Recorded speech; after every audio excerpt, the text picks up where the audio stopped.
Assalamualaikum warahmatullahi wabarakatuh. Selamat datang di perkuliahan Mekanika Fluida Dasar yang diampu oleh saya, Ridho Irwansyah, bersama Profesor Rinaldi. Kami dari Laboratorium Mekanika Fluida, Departemen Teknik Mesin Universitas Indonesia. Sebelum perkuliahan ini kita mulai, mari kita lihat bersama profil atau deskripsi dari mata kuliah Mekanika Fluida Dasar. Informasi umum ini juga tercantum pada buku rancangan pengajaran atau BRP. Mata kuliah Mekanika Fluida Dasar merupakan mata kuliah wajib program studi yang ditawarkan pada semester 4. Mata kuliah ini adalah prasyarat untuk mengambil mata kuliah perpindahan kalor dan massa, dan sebelum mengambil Mekanika Fluida Dasar, mahasiswa sudah harus mengambil mata kuliah termodinamika. Mata kuliah ini diampu oleh tim dosen pengampu, yaitu Prof. Warjito, Prof. Harinaldi, Dr. Ahmad Indra Suswantara, dan saya sendiri Ridho Irwansyah. Mekanika fluida adalah salah satu cabang ilmu mekanika terapan yang digunakan untuk mempelajari, menyelidiki, dan menganalisis sifat dan kelakuan fluida dalam berbagai keadaan dan reaksinya terhadap gaya yang bekerja pada fluida tersebut. Fluida yang ditelaah adalah fluida mampu mampat atau compressible dan fluida tak mampu mampat ataupun incompressible. Secara sederhana, fluida mampu mampat ini dapat kita contohkan berupa fluida cair seperti air, oli, minyak, dan sebagainya, sementara fluida tak mampu mampat contoh umumnya adalah gas atau udara. Selain itu, fluida juga dapat kita kelompokkan sebagai fluida diam atau fluida bergerak. Dan pada perkuliahan ini juga kita akan melihat akibat atau efek yang ditimbulkan oleh fluida pada lingkungan atau kondisi batasnya. Dalam perkuliahan ini, metode pembelajaran yang digunakan adalah kuliah interaktif dan pembelajaran aktif. Penilaian akhir pada mata kuliah ini didasarkan pada asesmen capaian pembelajaran mata kuliah yang dilakukan melalui kuis, post-test, ujian tengah semester, dan ujian akhir semester. Untuk menjamin kesinambungan antara mata kuliah dengan kurikulum program studi, capaian pembelajaran lulusan program studi Sarjana Teknik Mesin yang berhubungan dengan mata kuliah ini adalah capaian pembelajaran lulusan poin keempat, di mana mahasiswa diharapkan memiliki kemampuan berpikir kritis, kreatif, dan inovatif dalam mengidentifikasi, merumuskan, menganalisis, dan menyelesaikan permasalahan teknik mesin. Dari capaian pembelajaran lulusan ini, diturunkanlah dua capaian pembelajaran mata kuliah. Capaian pembelajaran mata kuliah pertama, di mana mahasiswa mampu menerapkan pengetahuan dasar matematika dan fisika mekanika dalam menyelesaikan permasalahan statika, dinamika, dan kinematika fluida. Bobot CPMK ini pada poin pertama adalah 50% terhadap poin akhir pada perkuliahan ini. Lalu, capaian pembelajaran mata kuliah kedua adalah mahasiswa mampu berpikir kritis, kreatif, dan inovatif dalam merumuskan dan menyelesaikan permasalahan mekanika fluida. Masing-masing CPMK memiliki sub CPMK-nya masing-masing. Kita bisa lihat di sini, CPMK 1 memiliki 6 sub CPMK dan CPMK 2 memiliki 4 sub CPMK. Perkuliahan ini akan terbagi menjadi 10 bab yang tercantum di dalam dua buku referensi yang Anda dapat baca. Yang pertama adalah buku Fluid Mechanics yang merupakan karangan dari Manson, terbitan dari Wiley, keluaran tahun 2013, atau Anda juga dapat menggunakan buku Fluid Mechanics oleh Eunice Chengle, keluaran dari McGraw-Hill tahun 2010. Evaluasi capaian pembelajaran mata kuliah akan dilakukan dalam beberapa bentuk.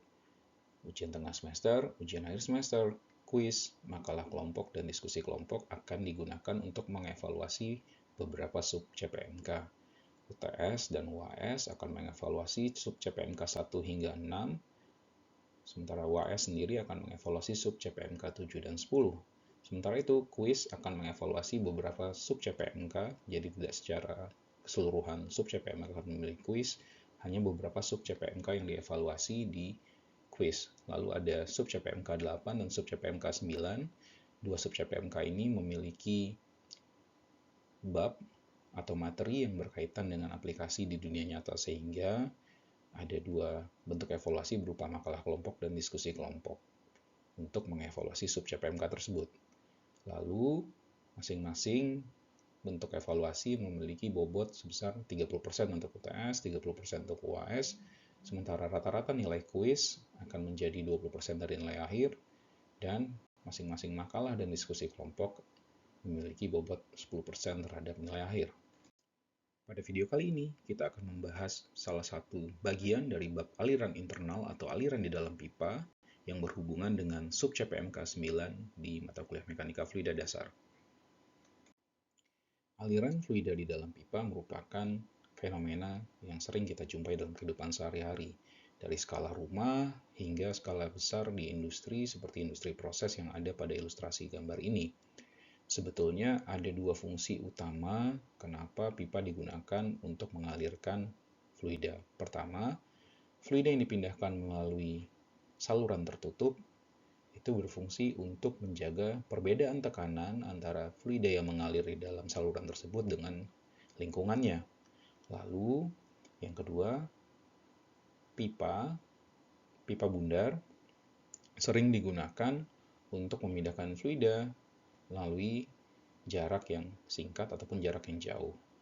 Biasanya pipa itu sering kita lihat digunakan untuk misalnya untuk memindahkan air, untuk saluran air bersih, misalnya air ledeng atau PDAM yang sehari-hari kita temui, lalu untuk memindahkan minyak, misalnya minyak bumi atau minyak mentah yang diolah di kilang minyak misalnya, atau juga udara ya yang dipindahkan melalui sistem pneumatik atau gas dan uap untuk keperluan bisnis dan domestik urusan di perumahan misalnya.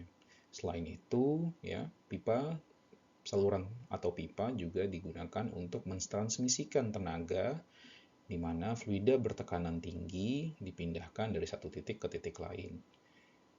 Atau pipa dalam ukuran besar atau sering juga disebut sebagai penstock yang digunakan untuk menghantarkan air menuju ke turbin air ya. Ini piping system khusus di hydraulic turbines itu disebut sebagai penstock. Lalu juga digunakan untuk interconnecting pipes ya di sistem oil servo atau sistem kontrol pneumatik yang menggunakan udara bertekanan biasanya. Fenomena yang umum terjadi ketika zat cair mengalir di dalam pipa adalah gesekan yang mengakibatkan terjadinya kerugian atau friction loss. Friction loss ini sendiri nanti kita bagi menjadi dua bagian. Yang pertama adalah major loss dan minor loss. Pertama kita lihat dulu major loss. Ya, jadi major loss itu sering dianalisis menggunakan persamaan Darcy-Weisbach. Ya, ini kondisinya di mana ketika fluida mengalir secara steady melalui suatu pipa dengan diameter yang konstan, kecepatan rata-rata pada masing-masing bagian itu akan sama. Ya, misalkan ilustrasi di bawah ini, U yang merupakan kecepatan fluida di titik 1 dan titik 2 itu sama selama diameter pipa tidak berubah. Lalu, tekanan statik, tekanan fluidanya akan turun sepanjang saluran pipa. Hal ini dikarenakan tekanan stagnasi juga mengalami penurunan karena kehilangan energi akibat gesekan yang terjadi antara fluida dengan dinding saluran atau dinding pipa. Kita menggunakan persamaan Darcy untuk menghitung besaran yang disebut sebagai head loss ya, atau rugi-rugi head yang terjadi karena gesekan atau friksi atau turbulensi aliran ketika melewati pipa. Dalam hal ini, persamaan Darcy dimanfaatkan untuk menghitung major loss atau rugi-rugi utama atau kerugian utama yang dialami oleh fluida ketika melewati pipa.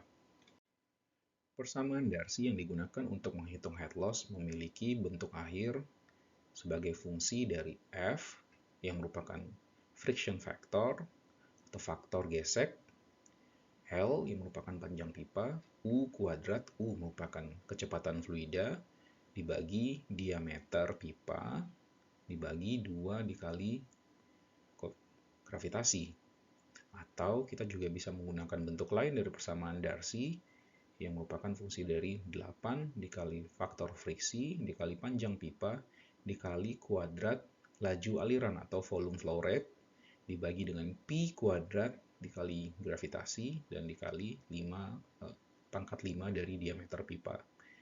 Nah, persamaan Darcy sendiri merupakan turunan dari dua persamaan yang dikombinasikan sebagai fungsi gaya. Yang pertama adalah pressure force atau gaya tekan yang terjadi pada penampang pipa. Di sini kita bisa lihat P1 min P2 merupakan perbedaan tekanan di dua titik, dan Pi D kuadrat dibagi 4 merupakan luas penampang pipa. Sementara gaya gesek yang terjadi di dinding pipa itu mengakibatkan, ya di sini kita bisa lihat friction force yang merupakan fungsi dari CD atau drag coefficient di dinding pipa dikali setengah dikali densitas atau massa jenis fluida dikali kecepatan fluida kuadrat dikali Pi dl. Nah, Pi diameter dikali L ini merupakan luas selimut dari atau luas permukaan pipa karena ada fungsi diameter dan panjang pipa. Nah, untuk mendapatkan nilai friction factor, kita bisa melihat dari dua jenis aliran yang berbeda. Untuk aliran yang sifatnya laminar, nilai friction factor itu merupakan fungsi dari 64 dibagi dengan bilangan Reynolds. Seperti yang kita ketahui bersama, bilangan Reynolds di bawah 3000, kita dapat kategorikan aliran tersebut menjadi aliran laminar. Sementara untuk aliran yang sifatnya turbulen, di mana bilangan Reynolds-nya di atas 4000, itu kita bisa menggunakan persamaan F sama dengan 0,316 dibagi Reynolds pangkat seperempat. Nah, persamaan friction factor ini itu valid untuk batas bilangan Reynolds 4000 hingga 100.000. Selain menggunakan persamaan Darcy-Weisbach tadi, kita juga bisa menggunakan Moody diagram yang dikembangkan oleh para insinyur untuk mencari nilai friction factor. Moody diagram ini memiliki dua sumbu Y yang merupakan di sisi kiri adalah friction factor dan di sisi kanan yang berisi nilai E per D yang merupakan parameter yang sering juga disebut sebagai relative roughness atau kekasaran relatif permukaan pipa. Sementara di sumbu X adalah bilangan Reynolds. Di sini kita bisa lihat ada tiga bagian dari bilangan Reynolds. Yang pertama aliran laminar, dari bilangan Reynolds 0 hingga 2000, lalu dari 2000 hingga 4000 itu merupakan aliran transisi, dan 4000 ke atas itu kita sudah masuk ke aliran turbulens. Tentu teman-teman masih ingat ya perbedaan antara aliran laminar, transisi, dan turbulens, di mana derajat ketidakteraturan fluida semakin tidak teratur ketika alirannya menjadi turbulens ya. Nah, untuk aliran laminar kita bisa lihat nilai friction factor-nya itu cenderung linear dengan bilangan Reynolds. Namun ketika kita sudah berpindah ke rejim aliran turbulens, kita bisa lihat nilai friction factor itu akan turun secara eksponensial hingga mencapai satu titik di mana nilai friction factor akan cenderung konstan dan tidak berubah lagi terhadap kenaikan bilangan Reynolds.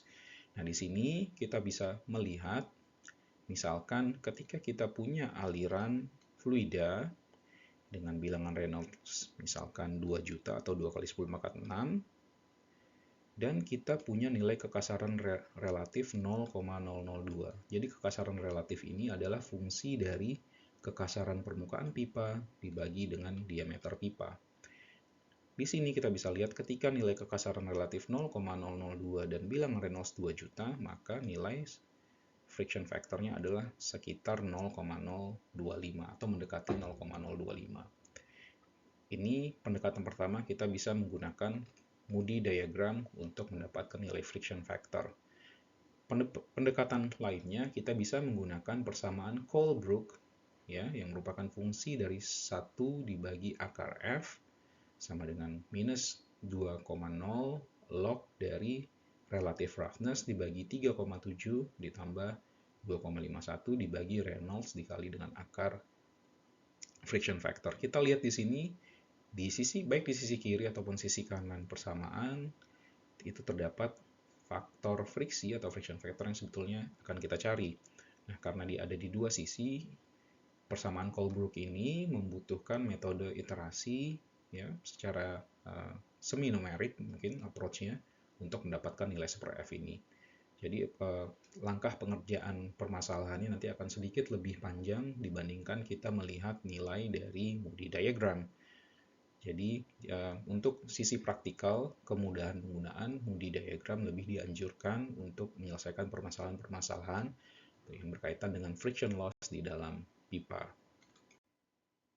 Setelah tadi kita melihat friction loss atau major loss yang terjadi di dalam pipa, kita juga akan melihat atau membahas tentang minor losses atau rugi-rugi minor yang dialami ketika fluida atau air mengalir di dalam piping system. Jadi piping system ini tidak hanya pipanya saja, tapi ya ada beberapa komponen juga di dalam piping system. Misalkan ketika diameter pipa berubah atau membesar atau mengecil, ini sering disebut sebagai enlargements atau contractions.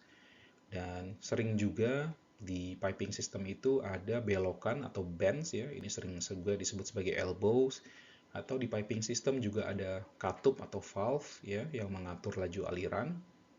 Ini contoh pertama adalah sudden enlargement atau perbesaran mendadak dari diameter pipa. Nah, ini akan mengakibatkan terjadinya perubahan karakteristik aliran ya. Yang pasti yang paling utama adalah terjadinya penurunan tekanan dari kecepatan dari aliran di titik 1 dan titik 3 di sini karena mengalami perubahan yang besar. Nah, perubahan ini dapat kita hitung dengan persamaan loss coefficient yang selanjutnya akan kita bahas. Untuk mendapatkan nilai rugi-rugi minor di dalam piping system kita dapat menggunakan atau mengkombinasikan tiga persamaan, yaitu persamaan kontinuitas, persamaan momentum, dan persamaan Bernoulli. Bentuk akhir dari persamaan minor losses di dalam piping system adalah HL atau head loss minor itu sama dengan KL dikali U kuadrat dibagi 2G, di mana KL adalah loss coefficient yang merupakan fungsi dari geometri. Dalam hal ini bisa saja sudden enlargement, sudden contractions, bends, atau valve. Nah, kita lihat di sini persamaan kontinuitas, persamaan momentum, dan persamaan Bernoulli ini gabungkan untuk mendapatkan HL atau head loss minor. Jadi di sini kita bisa lihat perubahan tekanan, lalu ada perubahan luas penampang, ya. Ini juga berlaku di persamaan Bernoulli, momentum, dan continuity. Jadi tiga persamaan atur ini atau governing equations ini kita gunakan untuk mendapatkan nilai head loss dari masing-masing geometri. Apa saja geometri itu akan kita lihat pada slide berikutnya. Geometri pertama yang umum kita temukan pada sistem perpipaan atau piping system adalah sudden contractions atau kondisi di mana pipa mengalami penyempitan, misalkan dari pipa 1 inci diameternya lalu berubah menjadi pipa setengah atau 3/4 inci. Nah, di sini tentu luas penampang pipa yang tadinya 1 inci atau A1 akan menyempit menjadi A2 yang menjadi misalnya pipa setengah inci ya. Nah, sudden contraction atau kontraksi mendadak ini nilai head loss-nya tadi kita sudah lihat di slide sebelumnya, nilainya adalah KL dikali V kuadrat dibagi 2G. Nah, KL ini sendiri bergantung nilainya dari rasio luas penampang pipa ya, A2 ya, misalnya merupakan fungsi PD kuadrat dibagi A1. Jadi ini nanti adalah fungsi luas penampang pipa, rasionya. Misalkan kita punya rasio senilai 0,4, maka nilai KL kita adalah mendekati atau sekitar 0,35 misalnya. Lalu nilai KL yang 0,35 ini kita gunakan untuk mencari nilai head loss dengan mengalihkan KL dikali V kuadrat ya, kalau di sini tulisnya V2 berarti adalah kecepatan fluida di area yang lebih sempit dibagi dengan 2 kali gravitasi. Itulah cara untuk menghitung minor losses di geometri sudden contraction. Kebalikan dari sudden contractions adalah sudden enlargement atau pembesaran mendadak dari diameter pipa. Ini kalau kebalikan tadi kita punya pipa setengah inci, lalu tiba-tiba disambungkan dengan pipa 3/4 atau 1 inci yang diameter lebih besar. Persamaannya masih sama, ini bentuk umum dari persamaan minor head loss, tinggal nilai KL-nya saja yang berbeda. Ya, misalkan di sini sekarang rasionya jadi A1 per A2. Kalau tadi di slide sebelumnya untuk sudden contractions itu adalah A2 per A1, Jadi rasio ini selalu fungsinya adalah luas yang lebih kecil dibagi dengan luas yang lebih besar. Misalkan rasionya adalah 0,6 ya, maka nilai KL-nya atau loss coefficients-nya itu mendekati 0,2. Nah, nilai 0,2 ini kita gunakan kembali untuk menghitung head loss minor karena perubahan atau perbesaran diameter pipa. Lalu kita bisa kalikan dan dapatkan minor losses-nya.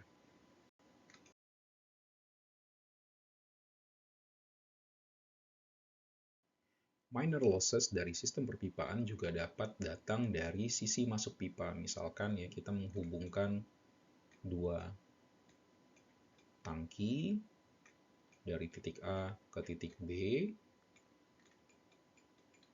Nah, sisi masuk pipa di tangki A ini dapat saja misalkan pipanya itu sedikit masuk ke dalam bagian tangki, atau dia membentuk siku, atau dia memiliki radius yang dapat beragam tentunya. Kita bisa lihat di sini. Nah, nilai loss coefficient itu paling tinggi, koefisien loss-nya atau loss coefficient atau KL, itu ketika pipa itu masuk sedikit ke dalam tangki. Ya, dan nilainya akan semakin turun ketika nilainya, misalnya di membentuk siku ini, nilainya turun menjadi 0,5. Lalu ketika kita membuat radius, nilainya akan turun menjadi 0,2, dan ketika radiusnya diperbesar, nilainya akan turun menjadi 0,04. Di sini kita lihat, dengan membuat lengkungan, kita meminimalisir terjadinya tabrakan antara fluida terhadap bidang yang sifatnya lurus, karena rugi-rugi itu banyak terjadi ketika fluida menabrak bagian yang lebih menyiku. Sementara ketika bagian ini melengkung, itu cenderung mengakomodir aliran fluida dan meminimalisir terjadinya rugi-rugi. Sebagai contoh, untuk entrance yang memiliki radius. Nah, di sini nilai loss coefficient-nya atau KL itu merupakan fungsi dari rasio antara radius kelengkungan sisi masuk terhadap diameter pipa. Misalkan nilai rasio kita adalah 0,15, maka nilai loss coefficient kita adalah mendekati 0,1. Nah, nilai KL ini sama, kita gunakan kembali untuk menghitung minor head loss atau minor losses di bagian entrance dengan persamaan HL sama dengan KL dikali V kuadrat dibagi 2G. Ya, jadi itu untuk kondisi entrance.